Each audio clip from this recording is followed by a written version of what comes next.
बिस्मिल्लाहिर्रहमानिर्रहीम। अस्सलाम वालेकुम क्लास 10th।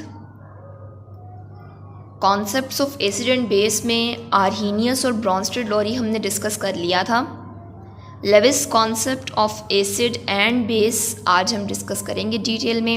इसके मैंने दो पार्ट्स किए हैं। एक पार्ट में आप इसका थोड़ा सा इंट्रोडक्शन देखोगे, डेफिनेशंस देखोगे और Lewis acid, Lewis base, adduct, ठीक है, ये तीन चीज़ें आज हम डिस्कस करेंगे। इसके बाद इसमें आती हैं एग्जांपल्स लेविस एसिड और लेविस बेस की, जो कि एक अलग से क्वेश्चन बनता है इस टॉपिक में, पास्ट पेपर में भी आया हुआ है वो अलग से क्वेश्चन। तो उन एग्जांपल्स को और एक दो डू यू नो हैं आपके इम्पॉर्टेंट हैं, वो भी उनको हम नेक्स्ट लेक्चर में देखेंगे, ठीक है। तो ये हाफ आज हम डिस्कस करेंगे। इंट्रोडक्शन। ब्रॉन्स्टेड और आर्हीनियस के जो एसिड एंड बेसिस थे उनमें कुछ लिमिटेशंस थे जिनको हमने डिस्कस किया था। जिस तरह से हमने आर्हीनियस में कहा था कि वो नॉन एक्वस पे एप्लीकेबल नहीं है, सिर्फ एक्वस पे एप्लीकेबल है, सिर्फ वाटर में एप्लीकेबल है। और दूसरी बात हमने ये कही थी कि जिनके पास एच या OH नहीं है, जिन एसिड्स के पास H नहीं है और जिन बेसिस के पास OH नहीं है, वो आर्हीनियस एसिड या आर्हीनियस बेस नहीं हो सकते। ब्रॉन्स्टेड-लॉरी में हमने कहा था कि अगेन जो H पॉजिटिव को एक्सेप्ट नहीं कर सकते या H पॉजिटिव को डोनेट नहीं कर सकते, वो ब्रॉन्स्टेड-लॉरी एसिड बेस नहीं हो सकते। तो इसके बाद एक ब्रॉडर कॉन्सेप्ट दिया लेविस ने 1923 में। ये ब्रॉडर कॉन्सेप्ट किस तरह से था, क्योंकि ये बेस करता है इलेक्ट्रॉन पे और इलेक्ट्रॉन हर स्पीशी के पास होते हैं, इसलिए ये एक ब्रॉडर कॉन्सेप्ट था और इसको मैक्सिमम एसिड्स और बेसिस पे अप्लाई किया जा सकता है। सबसे पहले डेफिनेशंस देख लेते हैं इसमें। According to Lewis, acid is a substance which can accept a pair of electron. जो एक पेयर ऑफ इलेक्ट्रॉन को एक्सेप्ट कर सकता है वो एसिड है, और जो एक पेयर ऑफ इलेक्ट्रॉन को डोनेट कर सकता है वो बेस है। अच्छा, जो ब्रॉन्स्टेड-लॉरी कॉन्सेप्ट हमने पढ़ा था ना, वो H पॉजिटिव था और इससे उल्ट था, यानी एसिड वो था जो प्रोटॉन को डोनेट करेगा और बेस वो था जो प्रोटॉन को एक्सेप्ट करेगा। तो यहाँ पर चूंकि इलेक्ट्रॉन्स हैं इसलिए इसमें ऑपोजिट है, यानी एसिड इलेक्ट्रॉन को एक्सेप्ट करेगा और बेस इलेक्ट्रॉन्स को डोनेट करेगी। नेक्स्ट है हमारे पास reaction between BF3 and NH3। BF3 जो है बोरॉन ट्राइफ्लोराइड, इसके बारे में आप लोगों ने 9th क्लास में कोऑर्डिनेट कोवलेंट बॉन्ड में पढ़ा था कि ये इलेक्ट्रॉन डेफिशिएंट स्पीशी है। इलेक्ट्रॉन डेफिशिएंट किस तरह से है कि बोरॉन का जो एटॉमिक नंबर है 5 है, पहले शेल में 2 इलेक्ट्रॉन, दूसरे शेल में 3 इलेक्ट्रॉन, इसको चाहिए 5 इलेक्ट्रॉन अपना ऑक्टेट कंप्लीट करने के लिए। वैलेंस में इसके पास 3 है, इसको 5 चाहिए, तो 8 पूरे होंगे। 5 इसे चाहिए, 3 इसके शेयर होंगे फ्लोरीन के साथ। 3 इलेक्ट्रॉन जब शेयर करेगा ये, तो इसके वैलेंस में हो जाएंगे 6। अभी भी इसके पास 3 फ्लोरीन के साथ शेयर करने के बाद भी इसके पास 2 इलेक्ट्रॉन्स की कमी है, जिसकी वजह से हम कहते हैं कि जी BF3 is electron deficient, electrons की डेफिशिएंसी है इसके पास। दूसरी तरफ NH3 के बारे में भी हमने उसी टॉपिक में कोऑर्डिनेट कोवलेंट बॉन्ड में ही पढ़ा था कि इसके ऊपर लॉन पेयर्स होते हैं। लॉन पेयर ऑफ इलेक्ट्रॉन वो पेयर ऑफ इलेक्ट्रॉन है जो बॉन्डिंग में हिस्सा नहीं लेता, that doesn't take part in bonding, ठीक हो गया। तो जो NH3 है इसके पास लॉन पेयर्स है, इसलिए ये इलेक्ट्रॉन एफिशिएंट है, ठीक हो गया। Boron BF3 is electron deficient, NH3 is electron efficient, यानी एक के पास इलेक्ट्रॉन्स कम हैं और NH3 के पास इलेक्ट्रॉन्स एक्सेस में हैं, ज़्यादा हैं, लॉन पेयर्स प्रेजेंट है उसके पास। तो अगर हम इस एग्जांपल की बात करें तो अमोनिया और बोरॉन ट्राइफ्लोराइड जो है वो बॉन्डिंग करके कोऑर्डिनेट कोवलेंट बॉन्ड बनाते हैं, यानी जो NH3 है वो अपना लॉन पेयर डोनेट कर देता है BF3 को और वहाँ पर कोऑर्डिनेट कोवलेंट बॉन्ड बन जाता है। और कोऑर्डिनेट कोवलेंट बॉन्ड में हमारी जो प्रोडक्ट बनती है उसको हम एडक्ट का नाम देते हैं, ठीक है। ये सारा कुछ आप 9th में पढ़ चुके हैं, जो मैंने आपको भी रिवाइज करवा दिया है। अच्छा जी, अब ये बॉन्ड किस तरह से बनेगा? By donating an electron pair of ammonia.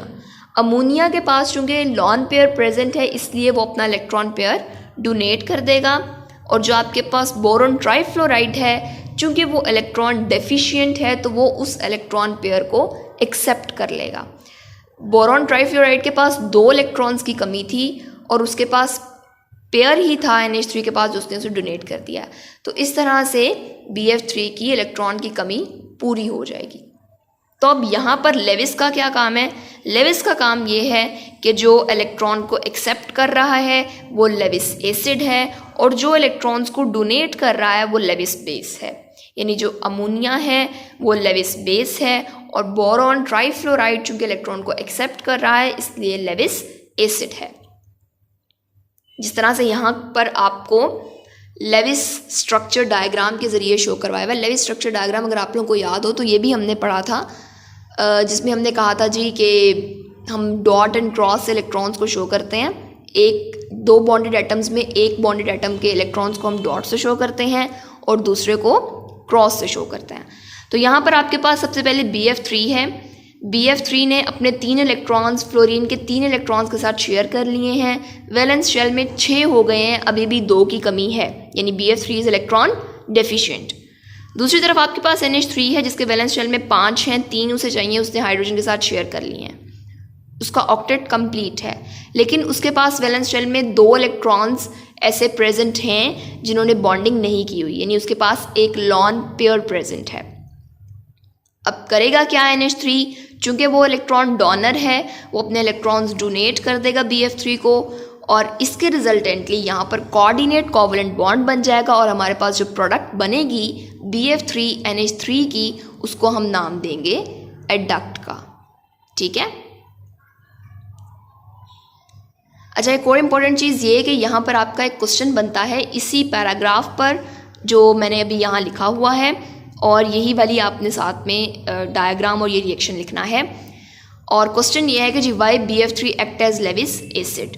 तो BF3 चूँकि इलेक्ट्रॉन डेफिशिएंट है तो वो इलेक्ट्रॉन्स को एक्सेप्ट कर लेगी, डेफिशिएंट है इलेक्ट्रॉन को एक्सेप्ट कर लेगी तो लेविस एसिड हुई। ठीक है, तो ये पास्ट पेपर का शॉर्ट क्वेश्चन है इसलिए मैंने यहाँ पर आपको मेंशन कर दिया है। हेडिंग आप लोगों ने बना लेनी है reaction between BF3 and NH3 जो मैंने पहले शो की थी, और क्वेश्चन आप लोगों ने लिख लेना है why BF3 act as Lewis acid। Next है जी आपके पास reaction between proton and NH3, proton और NH3 के साथ रिएक्शन। अगेन यहाँ पर NH3 तो वही हो गया ना, इलेक्ट्रॉन डोनर, क्योंकि उसके पास लॉन पेयर है, लेकिन यहाँ पर एक्सेप्टर फ़र्क है। वहाँ पर एक्सेप्टर BF3 था पिछले रिएक्शन में, यहाँ पर आपके पास H पॉजिटिव है यानी प्रोटॉन है। अब प्रोटॉन जो है वो बिल्कुल कंगला है, यानी उसके पास कोई इलेक्ट्रॉन नहीं है, एक्सट्रीमली इलेक्ट्रॉन डेफिशिएंट। और आपको पता है जी कि जो पहले 2 एलिमेंट्स हैं पीरियोडिक टेबल के वो डुप्लेट रूल को फॉलो करते हैं, यानी वो उनको अपने वैलेंस शेल में सिर्फ और सिर्फ 2 इलेक्ट्रॉन चाहिए। तो हाइड्रोजन इलेक्ट्रॉन डेफिशिएंट है और उसको 2 इलेक्ट्रॉन चाहिए डुप्लेट रूल कंप्लीट करने के लिए। और NH3 के पास एक लॉन पेयर प्रेजेंट है, यानी 2 इलेक्ट्रॉन्स प्रेजेंट हैं जो कि बॉन्डेड नहीं है। तो NH3 अपने वो 2 इलेक्ट्रॉन्स H पॉजिटिव को डोनेट कर देगा। तो यहाँ पर H पॉजिटिव जो है वो एक्सेप्टर हो जाएगा और NH3 डोनर हो जाएगा। ठीक है, तो यहाँ पर वो यही बात कर रहे हैं कि H positive act as an acid. Acid क्यों? क्योंकि वो इलेक्ट्रॉन को एक्सेप्ट कर रहा है।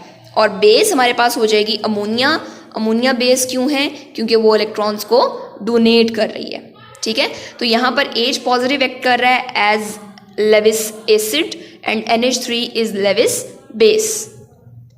अगेन इसकी आपके पास बुक पे आपको ये डायग्राम मिल जाएगी, इसकी लेविस स्ट्रक्चर डायग्राम, जिसमें अमोनिया अपना लॉन पेयर डोनेट कर रहा है H पॉजिटिव को, रिजल्टेंटली बन रहा है NH4 पॉजिटिव।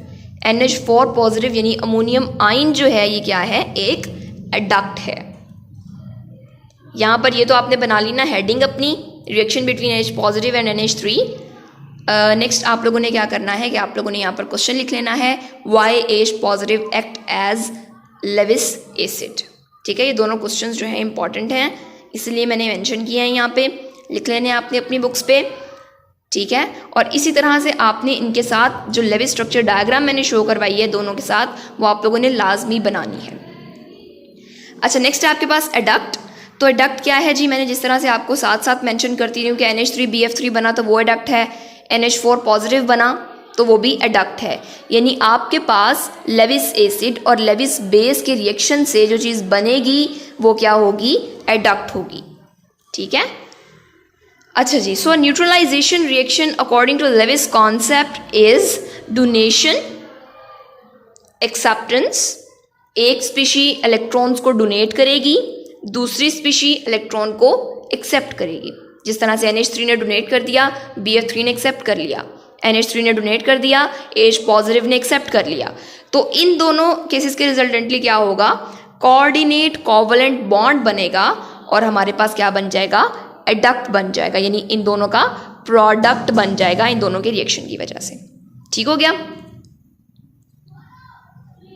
अच्छा जी, एसिड्स क्या है जी according to Lewis concept, electron pair acceptors, और बेसिस क्या है जी, electron pair donors. This is evident that any substance which has an unshared pair of electron can act as Lewis base. Unshared pair of electron का मतलब ये है कि वो इलेक्ट्रॉन डेफिशिएंट है, उसके पास इलेक्ट्रॉन्स की कमी है, उसके पास जो इलेक्ट्रॉन्स हैं अभी वो शेयर नहीं हुए, उसको इलेक्ट्रॉन्स चाहिए। ठीक है, तो वो क्या होगी, लेविस बेस होगी। और दूसरी तरफ कोई भी ऐसी स्पीशी जिसके पास एम्प्टी ऑर्बिटल होगा और वो इलेक्ट्रॉन को अकोमोडेट कर सकती है, वो क्या होगी, लेविस एसिड होगा। अच्छा सॉरी, मैंने यहाँ पर थोड़ी सी मिस्टेक कर दी। लेविस बेस जो है अनश्योर्ड पेयर ऑफ इलेक्ट्रॉन का मतलब है लॉन पेयर ऑफ इलेक्ट्रॉन। यहाँ ऐसे इलेक्ट्रॉन्स, ऐसी स्पीशीज जो इलेक्ट्रॉन एफिशिएंट हैं, तो इलेक्ट्रॉन एफिशिएंट वो होंगी जो लेविस बेसिस हैं, और जो इलेक्ट्रॉन डेफिशिएंट हैं वो एसिड्स हैं। तो जाहिर है कमी होगी तो इलेक्ट्रॉन एक्सेप्ट करेंगे ना, और एक्सेप्टर्स लेविस एसिड्स हैं। और दूसरी तरफ जिनके पास एक्सेस में होंगे इलेक्ट्रॉन, बहुत ज़्यादा होंगे, अनशेयर्ड होंगे, लॉन पेयर्स होंगे, वो इलेक्ट्रॉन्स को डोनेट कर देंगे और वो लेविस बेसिस होंगे। ठीक है जी। तो ये आपका आज का लेक्चर था, जो कि लेविस कॉन्सेप्ट आपने हाफ प्रिपेयर करना है, लर्न करना है इसे। और नेक्स्ट जो है हम लेक्चर में डिस्कस करेंगे लेविस एसिड्स, लेविस बेसिस और एग्जांपल्स इनकी, जो कि बहुत ज़्यादा इंपॉर्टेंट हैं, और एक डू यू नो है वो देखेंगे। ठीक है जी, थैंक यू वेरी मच।